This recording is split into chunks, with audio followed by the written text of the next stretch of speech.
গল্পের শুরুতে আমরা একটি ভীষণ বিপজ্জনক গ্রহাণু দেখি যা পৃথিবীর দিকে ছুটে আসছে। সেটাকে থামাতে মানুষজন পারমাণবিক ক্ষেপণাস্ত্র দিয়ে আঘাত করে। এই ক্ষেপণাস্ত্রগুলোর আঘাতে গ্রহাণুটি ধ্বংস হয়ে যায় ঠিকই, কিন্তু পারমাণবিক তেজস্ক্রিয়তায় ভরা এর কণাগুলো পৃথিবীতে এসে পড়ে। এর ফলে সব ঠান্ডা রক্তের প্রাণীর যেমন পিঁপড়ে, মাকড়সা, সাপ, টিকটিকি ডিএনএতে পরিবর্তন আসতে শুরু করে এবং তাদের সবার আকার বহুগুণ বেড়ে যায়। 1 বছর ধরে চলা এই দীর্ঘ যুদ্ধে বেশিরভাগ বড় প্রাণী মারা যায়। পাশাপাশি এই লড়াইয়ে সামরিক বাহিনীর পাশাপাশি বন্দুক ও গোলাবারুদও ফুরিয়ে যায়। প্রায় 95% মানুষ নিশ্চিহ্ন হয়ে যায় এবং বাকিরা মাটির নিচে তৈরি ভূগর্ভস্থ বাংকারে থাকতে বাধ্য হয়। এই গল্পটি সেই বেঁচে থাকা মানুষদের মধ্যে জোয়েল নামের এক যুবককে নিয়ে। জোয়েলের গল্পের শুরু যখন সে তার বান্ধবী অ্যামির সাথে গাড়িতে কিছু ব্যক্তিগত মুহূর্ত কাটাচ্ছিল, কিন্তু হঠাৎ আকাশ থেকে সেই গ্রহাণুর কণাগুলো তাদের শহরের দিকে পড়তে শুরু করে। এর কিছুক্ষণ পরেই একটি বিশাল কীট তাদের শহরে হামলা করে। এই দেখে তারা দুজন বাড়ির দিকে ছুটে যায়। সেখানে গিয়ে দেখে সবাই শহর ছেড়ে যাওয়ার জন্য প্রস্তুত। তখনই অ্যামি এবং জোয়েলকে আলাদা হতে হয়। যাওয়ার আগে জোয়েল অ্যামিকে বলে যে সে তাকে খুব শীঘ্রই খুঁজে নেবে। যাওয়ার পথে জোয়েলের পরিবার এই দানবীয় প্রাণীদের আক্রমণের মুখে পড়ে। জোয়েল গাড়ি থেকে বেরিয়ে যেতে পারে, কিন্তু তার বাবা মা ভেতরে আটকে থাকেন। শেষ মুহূর্তে জোয়েলের মা তাকে পালিয়ে যেতে বলেন। অনিচ্ছা সত্ত্বেও জোয়েল যেই সেখান থেকে একটু এগিয়ে যায়, একটি বিশাল প্রাণী তাদের গাড়ির ওপর পা রাখে। নিজের বাবা মাকে চোখের সামনে মরতে দেখে জোয়েল স্তব্ধ হয়ে যায়। আশপাশের লোকেরা জোয়েলকে টেনে ধরে নিয়ে গাড়িতে ওঠায়, কিন্তু সে এই আঘাত থেকে আর বেরিয়ে আসতে পারেনি। এই দুর্ঘটনার পর কেটে গেছে 7 বছর। জোয়েল এখন সেই লোকেদের সঙ্গেই আছে যারা তাকে বাঁচিয়েছিল। এই বাংকারে সবাই নিজেদের সঙ্গীর সাথে থাকে, শুধু জোয়েল ছাড়া। সে এখনও বাবা মায়ের দুর্ঘটনার ধাক্কা সামলে উঠতে পারেনি। তার আতঙ্কের কারণে তাকে কখনো বাংকারের বাইরে পাঠানো হতো না। যখনই সে এই বিশাল প্রাণীদের দেখত, সে অস্থির হয়ে যেত, কিছুই করতে পারতো না। তার এই আতঙ্কের কারণেই তাকে কখনোই বাইরে পাঠানো হতো না। জোয়েল বাংকারের ভেতরে সবার জন্য রান্না করত, পরিষ্কার পরিচ্ছন্নতা করত, আর গত 7 বছর ধরে সে এভাবেই তার জীবন কাটাচ্ছিল। একদিন তাদের বাংকারে একটি বিশাল পিঁপড়ে ঢুকে পড়ে। দলের সব পুরুষ সদস্য সেটির সাথে লড়াই করার জন্য প্রস্তুত হয়। জোয়েলও এই লড়াইয়ের অংশ হতে চেয়েছিল, কিন্তু বাকিরা তাকে আসতে বারণ করে। 4 জনের একটি দল এই প্রাণীটিকে মারতে যায়। বাকি সবাই একটি থার্মাল ক্যামেরায় এই লড়াই দেখছিল। 4 জনের মধ্যে একজনকে সেই বড় পিঁপড়ে ধরে ফেলে। নিজের সঙ্গীদের বিপদে দেখে জোয়েল আর থাকতে পারে না এবং তাদের বাঁচানোর জন্য সেখানে চলে যায়। ঠিক তখনই সে সেই বড় পিঁপড়েটির ছায়া দেখতে পায়। সেই পিঁপড়ের মুখে তাদের একজন সঙ্গী ছিল। এটা দেখে জোয়েলের ভয়ে তার উপর চড়ে বসে এবং জোয়েল নিজের জায়গায় আটকে যায়।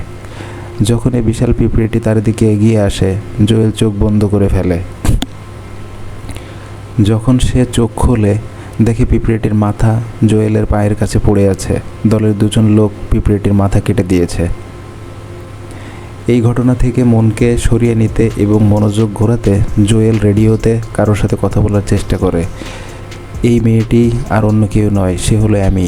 7 বছর আগে সেই দুর্ঘটনায় অ্যামিও বেঁচে গিয়েছিল, কিন্তু অ্যামির কলোনি এখান থেকে অনেক দূরে এবং 7 বছর আগে আলাদা হওয়ার পর থেকে তারা আর দেখা করতে পারেনি। অ্যামিকে খুঁজে বের করার জন্য জোয়েল বহু স্টেশনে কথা বলেছিল এবং শেষমেশ তাকে খুঁজে পায়। তারা 2 জন খুব আনন্দের সাথে কথা বলছিল, কিন্তু হঠাৎ রেডিও বন্ধ হয়ে যায়। আজকের মৃত্যুর মুখোমুখি হওয়াতে জোয়েল কিছুটা বদলে গেছে। সে সারা জীবন শুধু বাংকারে বসে তার মৃত্যুর অপেক্ষা করতে চায় না। জোয়েল তার সঙ্গীদের কাছে জানতে চাইল যে অ্যামির কলোনি এখান থেকে কত দূরে। একজন তাকে বলে, তুমি তো 1 ঘন্টায় মারা যাবে বাবা। কিন্তু জোয়েল সিদ্ধান্ত নিয়ে ফেলেছিল, হয় সে অ্যামির সাথে দেখা করবে, না হয় চেষ্টা করতে গিয়ে নিজের প্রাণ দিবে। কিছুটা হলেও জোয়েলের মনে হয়েছিল যে সে এই বাংকারে এই লোকেদের সাথে থাকার যোগ্য নয়। সে শুধু এখান থেকে একটা বোঝা, কিন্তু বাস্তবে তা ছিল না। জোয়েলের বন্ধুরা তাকে খুব ভালোবাসতো। তারা তাকে সাহায্য করার জন্য একটা মানচিত্র তৈরি করে দেয় যাতে সে অ্যামির কাছে পৌঁছতে পারে। এত বছর পর জোয়েল সেই কলোনি থেকে বাইরে আসে। অ্যামির কলোনি পশ্চিম দিকে 140 কিলোমিটার দূরে, কিন্তু জোয়েলের বিন্দুমাত্র ধারণা ছিল না যে পশ্চিম দিকটা কোনটা। না দেখেই না বুঝে জোয়েল সামনে এগিয়ে যায়। কিছুটা দূর যাওয়ার পরে জোয়েল কোনো বিশাল প্রাণীর আওয়াজ শুনতে পায়। সে পাশের একটা বাড়িতে লুকোতে যায়, কিন্তু সেখানকার পুকুরে আগেই একটা বড় ব্যাঙ ছিল। এই প্রাণীটিকে দেখে জোয়েল আবার জমে যায়। ব্যাঙটি তার জিভ দিয়ে জোয়েলকে আক্রমণ করতে যাবে, ঠিক তখনই কেউ জোয়েলকে ধাক্কা দিয়ে সরিয়ে দেয়। এই উদ্ধারকারী তার কেউ নয়, সে হলো একটি কুকুর। তখনই ব্যাঙটি আবার আক্রমণ করে এবং তার জিভ দিয়ে জোয়েলের পা ধরে ফেলে। কুকুরটি তখন ব্যাঙের জিভে কামড় দেয়, ফলে ব্যাঙের খপ্পর থেকে জোয়েল মুক্তি পায়। দ্রুত জোয়েল এবং সেই কুকুরটি সেখান থেকে পালিয়ে যায়। কিছুক্ষণের মধ্যেই কুকুরটি একটি থামানো বাসের ভেতরে চড়ে বসে। সেই বাসটি এই কুকুরটির ঘর, যেখানে সে তার মালিকের সাথে থাকতো। মালিক হয়তো মারা গেছেন। জোয়েল দেখে একটি দেয়ালে বয় লেখা আছে। যেই না জোয়েল বয় বলে, কুকুরটির সাথে সাথে সতর্ক হয়ে ওঠে। এতে জোয়েল বুঝতে পারে যে কুকুরটির নাম বয়। সেখানে পড়ে থাকা একটি লাল রঙের পোশাক, যেই জোয়েল তোলে, বয় সঙ্গে সঙ্গে তা ছিনিয়ে নেয়, কারণ এটা বয়ের মালিকের শেষ স্মৃতিচিহ্ন ছিল। জোয়েল রাতটাই বাসেই কাটায় এবং সকালে সেখান থেকে বেরিয়ে পড়ে। যে জোয়েল যেতে শুরু করে, বয় ও সেই লাল পোশাকটা নিয়ে তার পিছু পিছু আসে, যেন সেও তার সাথে যেতে চায়। এরপর জোয়েল সেই পোশাকটা নিয়ে নেয় এবং সম্পূর্ণ ধ্বংস হয়ে যাওয়া এলাকাগুলো পেরিয়ে দুজনে ধীরে ধীরে তাদের গন্তব্যের দিকে এগোতে থাকে। পথে জোয়েল একটা গাছের ওপর কিছু ফল ঝুলতে দেখে। তার খুব খিদে পেয়েছিল, কিন্তু যেই সে ফলটা খেতে যায়, বয় তার পা টেনে ধরে, যেন সে চাইছে জোয়েল যেন ওটা না খায়। জোয়েল বুঝতে পারে ফলগুলো সম্ভবত বিষাক্ত। এগিয়ে যেতে যেতে জোয়েল তার সফরের অভিজ্ঞতাগুলো একটা বইয়ে লিখতে থাকে। হঠাৎ হাঁটতে হাঁটতে জোয়েল একটা বড় গর্তের মধ্যে পড়ে যায়। যখন সে উপরে ওঠার চেষ্টা করে, সে অনুভব করে যে সে একা নেই। মাটিতে বড় বড় হাড়গোড় পড়েছিল, অর্থাৎ সে এই প্রাণীর প্রথম শিকার নয়। হঠাৎ করেই খুব চটপটে রক্তচোষা কীট তার উপর হামলা করে, কিন্তু ঠিক সেই মুহূর্তে এক অপরিচিত ব্যক্তি তাকে দড়ি দিয়ে উপরে টেনে তোলে। এই লোকটির নাম ক্লাইভ এবং তার সাথে থাকা ছোট মেয়েটি মিনো। ও বেশ বিপজ্জনক। সে গ্রেনেড দিয়ে সেই কীটগুলোকে উড়িয়ে দেয়। ক্লাইভ জোয়েলকে বলে যে তার এখানে একা ঘোরা উচিত নয়। এর জবাবে জোয়েল জানায় যে সে একা নয়, তার সাথে একটি কুকুর আছে এবং সে তার বান্ধবী অ্যামিকে খুঁজতে তার কলোনির দিকে যাচ্ছে। ক্লাইভ বলে যে সে উত্তর দিকে যাচ্ছে, যেখানে পাহাড় এবং বরফ আছে, কারণ সেখানে একটি বিশেষ কলোনি আছে এবং ঠান্ডার কারণে এই প্রাণীগুলো সেখানে আসে না। ক্লাইভ বলল যে তাদের কিছুটা পথ একসাথে যেতে হবে, তাই জোয়েল চাইলে তাদের সাথে যেতে পারে। কিছুটা পথ হাঁটার পর তারা একটা পাহাড়ে থামে। মিনো জোয়েলকে তীর ছোড়া শেখাচ্ছিল, কিন্তু জোয়েলের লক্ষ্য ছিল খুব খারাপ। মিনো জানায় যে তার বাবা তাদের কলোনির সেরা তীরন্দাজ ছিলেন, কিন্তু যখন এই বিপজ্জনক প্রাণীর একটি দল তাদের কলোনিতে একসাথে হামলা করে, তখন মিনোর বাবার সাথে ক্লাইভের ছেলেও মারা যায়। তারপর থেকে ক্লাইভ আর মিনো একসঙ্গে একটি নিরাপদ কলোনির সন্ধানে আছে, যেখানে তারা শান্তিতে জীবন কাটাতে পারবে। ঠিক তখনই জঙ্গল থেকে ক্লাইভ একটি প্রাণীকে তাদের দিকে আসতে দেখে। ক্লাইভ জোয়েলকে বলে যে এই প্রাণীটা এখন তার গন্ধ পেয়ে গেছে, তাই এটি তাকে অনেক দিন ধরে তাড়া করবে। যাই হোক, তারা দ্রুত সেখান থেকে চলে যায়। আসলে মিনো আর ক্লাইভ অনেক দিন ধরে পৃথিবীতে টিকে আছে, তাই তারা এই প্রাণীগুলোর সম্পর্কে অনেক কিছুই জানে। কিছুটা হেঁটে ক্লাইভ একটি বিশাল শামুক দেখতে পায়। ক্লাইভ জোয়েলকে বলে একদম নড়বে না, কিন্তু জোয়েল ভয়ে এমনিতেই জমে গিয়েছিল। ক্লাইভ ধীরে ধীরে জোয়েলকে টি শার্ট খুলতে বলে এবং সেই টি শার্টটা শামুকটার উপর রেখে দেয়। শামুকটিও তাদের কোনো ক্ষতি না করেই সেখান থেকে চলে যায়। ক্লাইভ এটা করেছিল কারণ এই শামুকটা যেখানেই যাবে জোয়েলের গন্ধ ছড়াতে থাকবে। এতে যে প্রাণীটা তাদের পিছু ধাওয়া করেছিল সেটা বিভ্রান্ত হয়ে যাবে। এই কথায় জোয়েল জানতে চায় যে শামুকটি তাদের আক্রমণ করলো না কেন। ক্লাইভ তাকে বলে কিছু প্রাণী ভালোও হয়। মিনো বলে কখনো যদি দ্বিধায় পড়ো তবে তাদের চোখের দিকে তাকাবে, বুঝতে পারবে চোখ কখনো মিথ্যা বলে না। রাতে তারা এক জায়গায় থামে, সেখানে তারা খাওয়া দাওয়া করে, কিন্তু যেই তারা বিশ্রাম নিতে শুরু করে, ক্লাইভ তাদের জাগিয়ে দেয়, কারণ তাদের খাবারের গন্ধে অন্য প্রাণী এখানে চলে আসবে। পরের দিন মিনো আবারও জোয়েলকে তীর চালানো শেখায়। মিনো বলে, মনকে একদম শান্ত করে তীর চালাও। জোয়েল যখনই এমন করতো তার প্রতিটি তীর একদম লক্ষ্যে লাগতো। মিনো এটা দেখে খুব খুশি হয় এবং জোয়েলকে জড়িয়ে ধরে। এই কম বয়সে পরিবার থেকে দূরে থাকা মিনো এখন জোয়েলের মধ্যে নিজের বড় ভাইকে দেখতে পেত। এভাবেই আরও কয়েকটা দিন কেটে যায়। ক্লাইভ আর মিনো জোয়েলকে সব প্রাণীর হাত থেকে বেঁচে থাকার উপায় শেখায়। তারা এমন গাছপালা সম্পর্কে জানায় যে বিষাক্ত প্রাণীর বিষের প্রভাব কমাতে পারে। সবশেষে তারা পৃথিবীতে থাকা সবচেয়ে বিপজ্জনক প্রাণী সম্পর্কে জানায়, যার নাম স্যান্ড গবলার।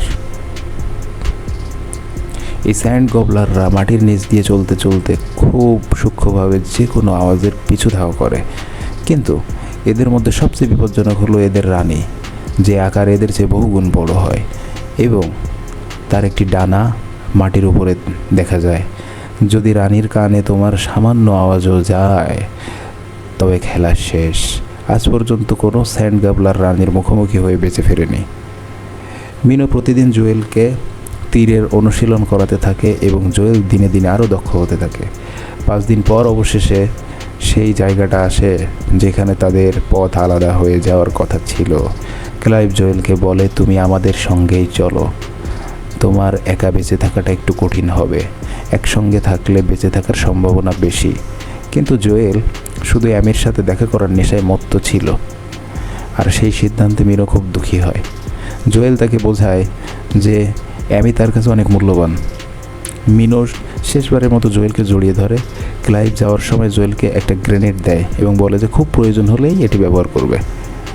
এর পিন বের করার পর 5 পর্যন্ত গুনে তারপর ছুটবে। মনে রাখবে 5 পর্যন্ত গুনতে হবে। এরপর দুদল নিজেদের পথে রওনা হয়ে গেল। এখন জোয়েল এবং বয়কে 50 কিলোমিটারের দূরত্ব একা অতিক্রম করতে হবে, কিন্তু এই সফরটা খুব কঠিন হতে যাচ্ছিল।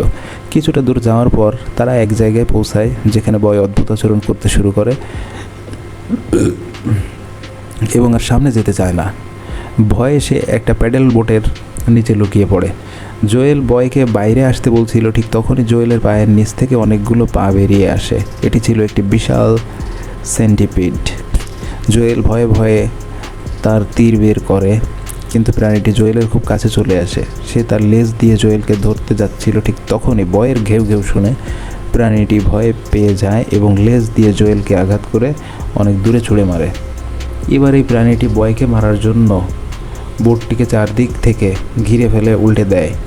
ঠিক তখনই জোয়েল চোখের সামনে আবার তার বাবা মাকে হারানোর সেই দৃশ্য ভেসে ওঠে। কিন্তু এবার জোয়েল জমে যায়নি। সে নিজের ভয়ের উপর নিয়ন্ত্রণ এনে উঠে দাঁড়ায় এবং তীর দিয়ে প্রাণীটির দিকে তীর চালায়।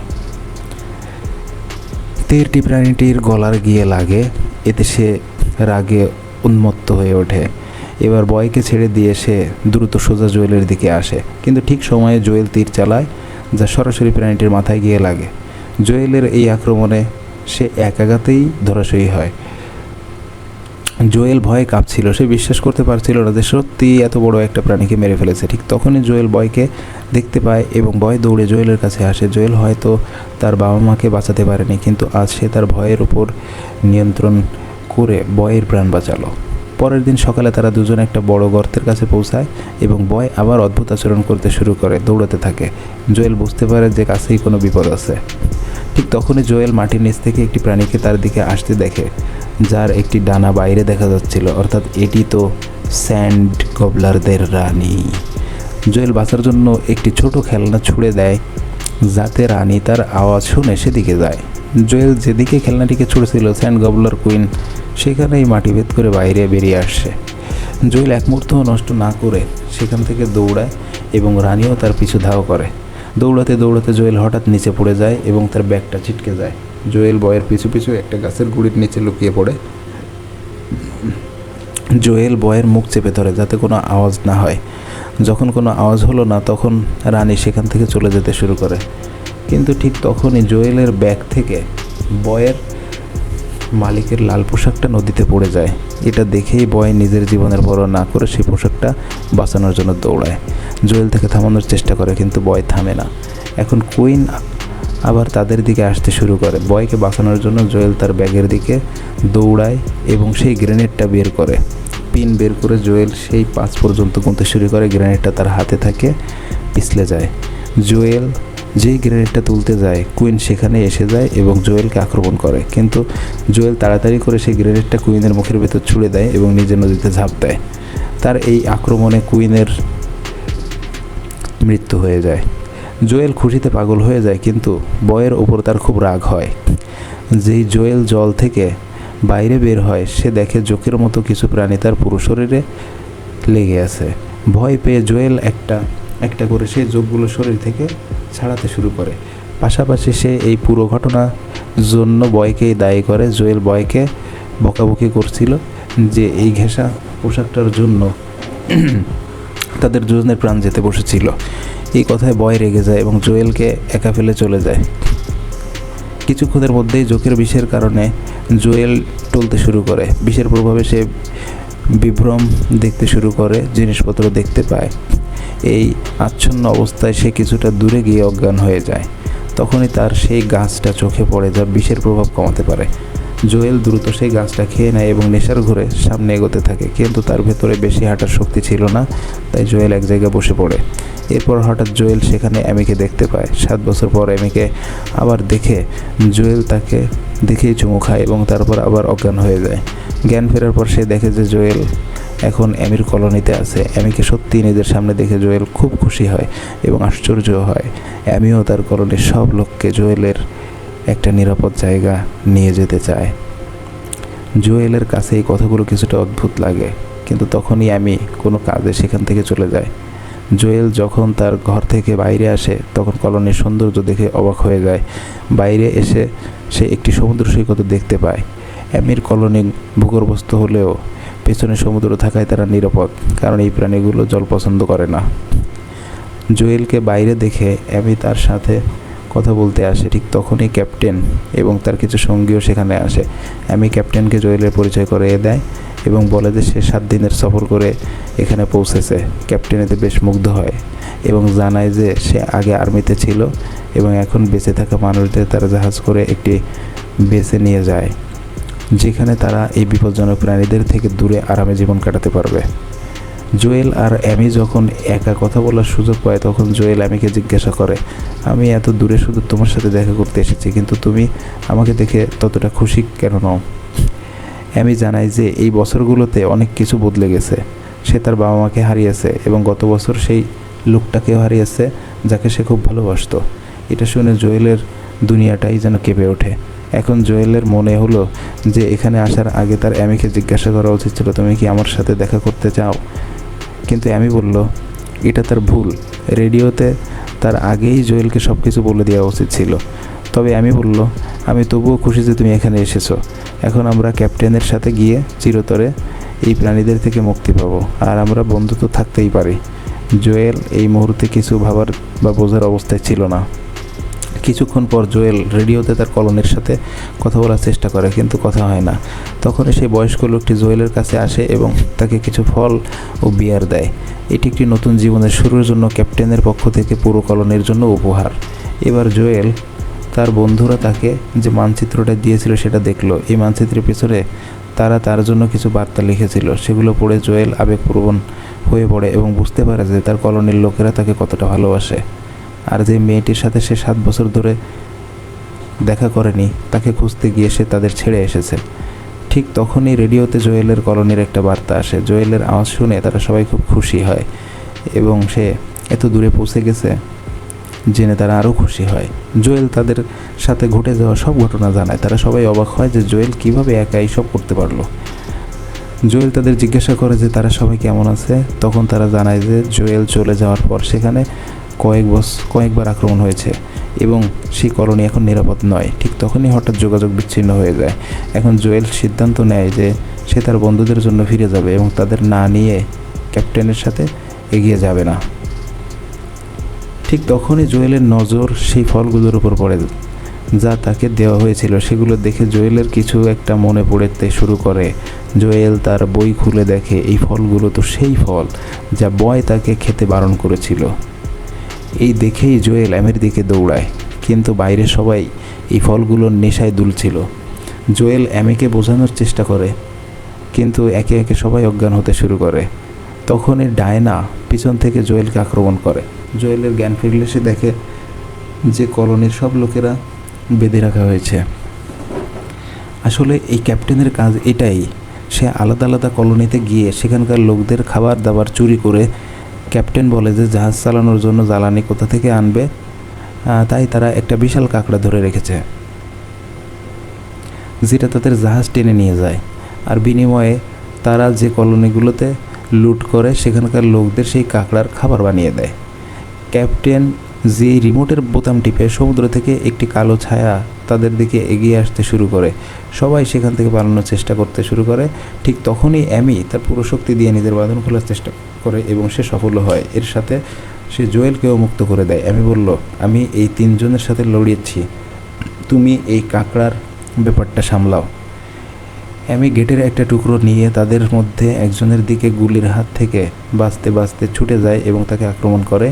এরপর তারা দুজনেই অজ্ঞান হয়ে যায়। অন্যদিকে সেই কাঁকড়াটা কাছে আসছিল। জোয়েল কাছে পড়ে থাকা একটি রড তুলে নেয় এবং কাঁকড়ার দিকে দৌড়ায়। কাঁকড়াটি যেই জোয়েলের উপর ঝাঁপ দেয়, জোয়েল তার রড দিয়ে মেরে তাকে উল্টো করে ফেলে দেয়। উল্টে পড়ে যাওয়ার কারণে কাঁকড়াটি তার উঠতে পারছিল না। জোয়েল যেই কাঁকড়াটিকে মারার জন্য এগিয়ে যায়, ক্যাপ্টেন তার রিমোট দিয়ে সেই কাঁকড়াটিকে তীব্র বৈদ্যুতিক শক দেয়। এরপর কাঁকড়াটা আবারও উঠে দাঁড়ায় এবং জোয়েলের উপর জোরদার হামলা করে। অ্যামির জ্ঞান ফিরলে সে তার সামনে ডায়নাকে দেখে এবং তাদের দুজনের মধ্যে লড়াই শুরু হয়, কিন্তু ডায়না সহজেই অ্যামিকে হারিয়ে দেয়। এদিকে সেই কাঁকড়াটা যে জোয়েলের দিকে এগোচ্ছিল, হঠাৎ বয় সেখানে এসে যায় এবং সেই কাঁকড়া আর জোয়েলের মাঝখানে দাঁড়িয়ে পড়ে। কাঁকড়াটি বয়কে দেখে কিছুটা শান্ত হয়ে যায়। ক্যাপ্টেন ডায়নাকে বলে, এই কুকুরটাকে মার। ডায়না যেই তার হাতে লাগলো রকেট লঞ্চার চালাতে যায়, অ্যামি তার হাতে আঘাত করে। এতে ডায়নার লক্ষ্যভ্রষ্ট হয় এবং গ্রেনেডটা সরাসরি সেই কাঁকড়াটার গায়ে গিয়ে লাগে। এই আক্রমণে কাঁকড়াটা খুব আহত হয় এবং তখনই ক্যাপ্টেন নিচে নেমে এসে এবং অ্যামিকে এমনভাবে মারে সে অজ্ঞান হয়ে যায়। ওদিকে গ্রেনেডের আঘাতে কাঁকড়াটা খুব ক্ষিপ্ত হয়ে ওঠে এবং সে ক্যাপ্টেনকেই মারতে তার দিকে এগিয়ে আসতে শুরু করে, কিন্তু ক্যাপ্টেন আবার তাকে শক দেয় এবং কাঁকড়াটা আবার জোয়েলের দিকে ঘুরে যায়। জোয়েল তখন বয়কে অ্যামির কাছে যেতে বলে তার নিরাপত্তার জন্য। বয় কোনোভাবে অ্যামিকে জাগানোর চেষ্টা করে। পরিস্থিতি খারাপ দেখে সেই 3 জন চোর সেখান থেকে স্পষ্ট চম্পট নেয়।